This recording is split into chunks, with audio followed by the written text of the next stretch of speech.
Hey guys, this is Yadav, currently first year MBBS student at SPMC Bikaner. Welcome to my channel. I hope you all are doing good. आपकी NEET की preparation अच्छी चल रही होगी.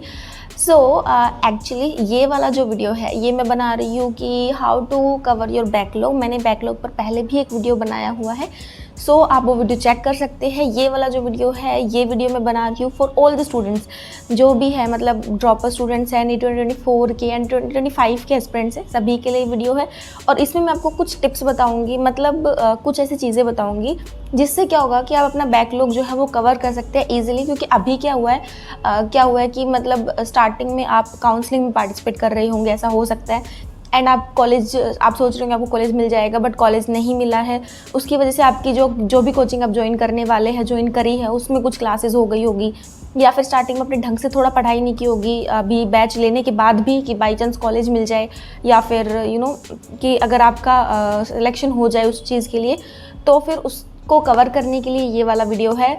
So let's start this video. तो देखो, मैं आपको इसमें कुछ पॉइंट्स बताती हूँ, उन पॉइंट्स को आप फॉलो कीजिए और आप बैकलॉग कवर कर पाएंगे. देखो, सबसे पहली चीज़ इंपॉर्टेंट यही होती है कि आपको अगर बैकलॉग कवर करना है ना, तो पढ़ाई करनी पड़ेगी, मतलब आपको मेहनत करनी पड़ेगी. सिंपल सा आंसर तो ये है, बट वो करो कैसे आप, ताकि साथ वाली चीज़ें मैनेज होती चले और पीछे वाली भी आप कवर कर ले जल्दी से जल्दी.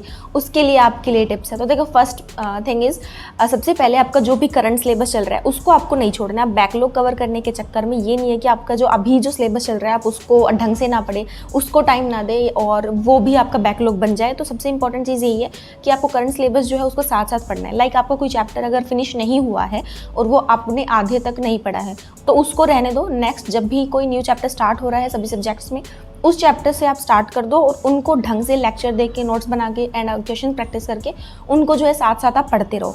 सबसे पहली चीज़ तो ये है, मोस्ट इंपॉर्टेंट पॉइंट है. सेकंड थिंग इज़, आपको देखो, अगर आपको कवर करनी है बैकलॉग, तो आपको सिंपल सी बात है कि आपको कुछ तो टाइम एक्स्ट्रा करना होगा, आपको एक्स्ट्रा मेहनत तो डालनी पड़ेगी, एफर्ट्स दिखाने पड़ेंगे, तभी आपकी वो चीज़ हो पाएगी. और अभी अगर आप एक्स्ट्रा एफर्ट्स डाल के उसको कवर कर लेते हैं तो पूरी साल स्मूथली आप पढ़ पाएंगे जो भी साथ साथ चीज़ें हैं उनको. सो देखो, आपको क्या करना है कि आपको लगभग 2 से 3 घंटे, 2 से 3 भी नहीं तो 1 to 2 आवर्स, मतलब आपको खुद के ऊपर लोड भी नहीं लेना है कि बहुत ज़्यादा हो गया, प्रेशराइज कर रहे हैं, ऐसा नहीं करना है. बट साथ साथ पढ़ाई के साथ जो साथ सिलेबस चल रहा है उसके अलावा भी आपके पास डेफिनेटली टाइम बचता है, तो आप 1-2 घंटे निकाल सकते हैं आराम से. ठीक है, तो आपको जो है 2 to 3 आवर्स जो है ट्राई करना है, आप निकाल ले. अगर वो नहीं हो सकता तो 1-2 घंटे निकाल लो एक्स्ट्रा, जिनमें आप जो है पीछे का अपना पढ़ो, मतलब साथ के अलावा पढ़ो. उसके अलावा इन घंटों के अलावा आप जो है, आपको डेफिनेटली कुछ हॉलीडेज़ आ जाती है बीच में, संडे होता है आपके पास हर 7 दिन में, तो उसमें आप यूटिलाइज़ कर सकते हो. आप संडे को वेस्ट मत करो. संडे को क्या करो, आप ज़्यादा स्टडी करो. सबसे एक इंपॉर्टेंट पॉइंट ये भी होता है पढ़ाई करने का. संडे को क्या करना है, आपके पास कोई कोचिंग की क्लास नहीं होती, कोई लेक्चर नहीं देखना होता, तो उस टाइम में अपना बैकलॉग कवर के लिए तो पहले के लेक्चर देख लो, पहले के नोट्स बना लो, और ये चीज़ें संडे और हॉलीडेज़ को यूटिलाइज़ करके हो सकती है. तीसरी चीज़ ये है, आपको बैकलॉग कवर कैसे करना है. तो देखो, बैकलॉग मतलब अगर आप ड्रॉपर स्टूडेंट्स हैं तो आप बिना लेक्चर देखे भी कोई चैप्टर्स हैं जिनके कॉन्सेप्ट्स आपके बने हुए हैं, बट आपको डेफिनेटली उसको रिविजन की ज़रूरत है, तो वो आप बिना चैप्टर के लेक्चर्स देखे हुए भी एनसीईआरटी से पढ़ के क्वेश्चन प्रैक्टिस करके कंप्लीट कर सकते हो. बट अगर आप इनिशियली पढ़ रहे हो और आपका बैकलॉग बन गया है, तो डेफिनेटली ऐसा मत करना बिल्कुल भी कि आप लेक्चर नहीं देख रहे हो. आपको प्रॉपरली बैकलॉग कवर ऐसे ही करना है कि पूरा लेक्चर आपने देखा है, उसके बाद अपने उसके नोट्स ढंग से पढ़े हैं, बनाए हैं, उसके बाद अपने क्वेश्चंस प्रैक्टिस किए उसके, ऐसे ही आप बैकलॉग कवर करो. टाइम थोड़ा लगता है तो लग जाने दो, अभी तो इतना टाइम है आपके पास, आराम से आप कवर कर लोगे अगर आप साथ साथ पढ़ते हो तो ये आपको ध्यान रखना है. अगर पेपर का टाइम होता तो अलग बात होती है कि आपको ओनली एनसीईआरटी पढ़नी है जो भी, बट आपको अभी क्या करना है, प्रॉपरली लेक्चर्स देखने हैं. बस उसमें एक प्रॉब्लम ये आती है कि अगर आपने ऑफलाइन कोचिंग ज्वाइन की हुई है और उसके लेक्चर्स ऑफलाइन होते हैं, तो वो आपके जो लेक्चर्स हैं वो निकल गए हैं, तो आप कैसे उस टॉपिक को पढ़ें. तो इसका एक ही सोल्यूशन है, मतलब आप क्या कर सकते हैं, एक तो आपके जो टीचर्स हैं डेफिनेटली उनके कांटेक्ट में रहिए. टीचर्स के साथ प्रॉपरली आप कांटेक्ट में रहने की कोशिश कीजिए, किसी 1-2 टीचर के साथ, वो पूरी साल आपको गाइड करेंगे, तो उनके साथ कांटेक्ट में रहिए और उनको डेफिनेटली बोलिए कि सर, उनके एक्स्ट्रा टाइम निकाल के उनसे पढ़ने की कोशिश कीजिए. उनके मोबाइल नंबर ले लीजिए और ट्राई कीजिए उनसे कम्युनिकेट करने की, तो वो आपको पढ़ा देंगे. अगर ऐसा नहीं पॉसिबल हो पाता है तो आप डेफिनेटली किसी भी ऑनलाइन सोर्स से, यूट्यूब से, कुछ ज़्यादा चैप्टर तो हुए नहीं होंगे आपके, तो यूट्यूब से या फिर कोई भी ऑनलाइन छोटा बैच लेके, कोई पैकेज लेके आप उसको कवर कर सकते हो. अगर आप ऑफलाइन क्लासेस ज्वाइन किए तो। अदरवाइज तो है ही नॉर्मल, ऑनलाइन में तो आप आराम से लेक्चर्स रिकॉर्डेड होते हैं तो उनको आप कवर कर सकते हो। तो ये एक इंपॉर्टेंट पॉइंट था। फोर्थ इंपॉर्टेंट पॉइंट ये है कि आपको नया बैकलॉग नहीं जमा होने देना है। ये कैसे होगा, ये फर्स्ट पॉइंट पे आ जाओ आप। मतलब फर्स्ट मैंने कहा था कि आप करंट सिलेबस साथ साथ पढ़ते रहो तो नया बैकलॉग आपका नहीं जमा होगा। तो आपको क्या करना है, नया बैकलॉग बिल्कुल भी जमा नहीं होने देना है। तो उसको साथ साथ पढ़ोगे तो आपका नया बैकलॉग नहीं जमा होगा।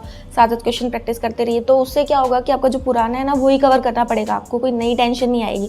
तो ये बहुत ज़्यादा इंपॉर्टेंट पॉइंट है, आपको ध्यान रखना है कि नया बैकलॉग नहीं बनने देना है। सेल्फ मोटिवेटेड रहिए कि आपको करना ही है और नया बैकलॉग नहीं जमा करने देना है, तो इससे आप पढ़ पाएंगे। अदरवाइज तो क्या होगा, आप यही करेंगे पूरी साल आप निकाल देंगे और आपका फाइनली भी नीट के टाइम तक आपका सिलेबस नहीं हो पाएगा। तो ये चीज़ नहीं करनी है। Self motivation is very important. खुद को इंस्पायर्ड रखना है पूरी साल पढ़ने के लिए। और देखो, अगर नीट देने के लिए आए हो ना, उसमें घुसे हो, तो डेफिनेटली आपको मेहनत करनी पड़ेगी। मैंने पिछले वीडियो में बताया था कि अगर आप मेहनत करने के लिए तैयार हो तभी आप नीट की प्रिपरेशन करो, तभी आप इन स्ट्रेटेजीज को फॉलो कर पाओगे। वरना आप एक दिन करोगे और देन आपकी मोटिवेशन डाउन हो जाएगी और आप नहीं कर पाओगे। फिफ्थ इंपॉर्टेंट पॉइंट ये है कि एनसीईआरटी पे भी आपको स्पेशल फोकस करना है। देखो, मैं आपको इसमें ये बताना चाहूँगी कि जो मतलब अगर आपका पेपर एकदम नज़दीक होता, लाइक नीट अब 1-2 महीने पहले, उस टाइम पे अगर आप अपना बैकलॉग आपका हो गया तो उसको कवर करने के लिए आप ओनली एनसीईआरटी पढ़ के भी काम चला सकते हो। बट क्योंकि अभी क्या है, आपके पास बहुत टाइम है, पूरी साल पढ़ी, अपने अपनी प्रिपरेशन स्टार्ट ही की होगी। और जो 11th के स्टूडेंट्स हैं उन्होंने तो शायद बैकलॉग का नाम ही अभी सुना हो, तो उनको क्या करना है, प्रॉपरली पढ़ना है। ये नहीं एनसीईआरटी पढ़नी है ओनली, आपको लेक्चर्स देख के प्रॉपरली पूरा पढ़ना है। एनसीईआरटी भी पढ़नी है, साथ में आप कोई भी जो बुक आप फॉलो करते हो अगर रीडिंग करने के लिए, वो आपको पढ़नी है। तो ढंग से प्रॉपरली पढ़ना है। बहुत टाइम है अभी आपके पास, तो उसको अच्छे से कवर करना है। ओनली एनसीईआरटी पढ़ के अपनी थिंकिंग को, अपनी नॉलेज को लिमिट मत कीजिए इतना। अभी मतलब जब आपके पास बहुत ज़्यादा टाइम है, तो उस टाइम की मैं बात कर रही हूँ। सो आई थिंक ये सारे पॉइंट्स फॉलो करके आप बैकलॉग कवर कर सकते हो। और देखो, बैकलॉग जो है ना वो सबका हो जाता है, थोड़ा थोड़ा बैकलॉग सबका रहता है। बट इंपॉर्टेंट ये है कि आप उसको कवर कर लो धीरे धीरे। कुछ पॉइंट्स रह भी जाए, टॉपिक्स रह जाए तो इट्स ओके, बट साथ साथ वाला साथ साथ कवर करो, पीछे वाला कोशिश करो करने की, छुट्टियों में कर लो। एंड मतलब थोड़ी ज़्यादा एफर्ट्स डाल के आपको करना पड़ता है। उसके साथ साथ आपको क्या करना है, बैकलॉग के अलावा क्या होता है कि पीवाईक्यूज़ का भी बैकलॉग हो जाता है। तो पीवाईक्यूज़ का बैकलॉग आप ये कर सकते हो कि साथ साथ नॉर्मली क्या होता है, आपका चैप्टर हुआ, उसके मतलब चैप्टर के 2-3 रिवीजन के बाद आपको पीवाईक्यूज़ कर लेने होते हैं। तो उससे क्या होगा, आपका पूरी साल में आपको पता भी नहीं लगेगा और आप लगभग 30 ईयर्स या 25 ईयर्स के पीवाईक्यूज़ लगा चुके होंगे और लास्ट में एक बार दोबारा लगा सकते हैं। तो अगर आपके पीवाईक्यूज़ आप नहीं कर रहे हैं तो उसमें आप ये कर सकते हैं कि पीवाईक्यूज़ जो है ना उनको भी इंक्लूड कर लीजिए। तो जैसे भी आप चैप्टर पढ़ रहे हैं पूरा, आपके पास जैसे लेक्चर प्लस नोट्स प्लस आपके जो मॉड्यूल क्वेश्चंस है उनको आपको कवर करना है, उसके साथ आप पीवाईक्यूज़ कर सकते हैं। पीवाईक्यूज़ साथ वाले चैप्टर के तो आप साथ साथ कर लीजिए। जो चैप्टर्स बच चुके हैं ना उनके पीवाईक्यूज़ क्या कीजिए, लाइक आपके टेस्ट होंगे तो उसमें क्या करना है, आपका चैप्टर लगभग खत्म हो जाएगा अगर आप बैकलॉग कवर कर पाते हैं। तो जब वो टेस्ट हो ना, तो चैप्टर के नोट्स पढ़ के और पीवाईक्यूज़ से उसको रिवाइज कर लीजिए। इससे क्या होगा, आपके पीवाईक्यूज़ का बैकलॉग भी कवर हो जाएगा और आपका रिविजन भी अच्छा होगा और पीवाईक्यूज़ से आपको पता चलता है कि कैसे क्वेश्चन आते हैं। So I think this was all for this video. Thank you so much for watching this video. ये आपको ज़रूर हेल्प करेगा, बट आपको ये चीज़ ध्यान रखनी है कि बिना पढ़ाई किए डेफिनेटली नीट क्रैक नहीं हो सकता। और अगर आप फोकस नहीं रहोगे और अच्छे से नहीं पढ़ोगे तो पूरी साल बैकलॉग बनेगा। तो कोशिश करिए कि बिल्कुल बैकलॉग ना बने, पहले वाला आप कवर कर सकते हैं, आपके पास टाइम है। So thank you so much for watching this video.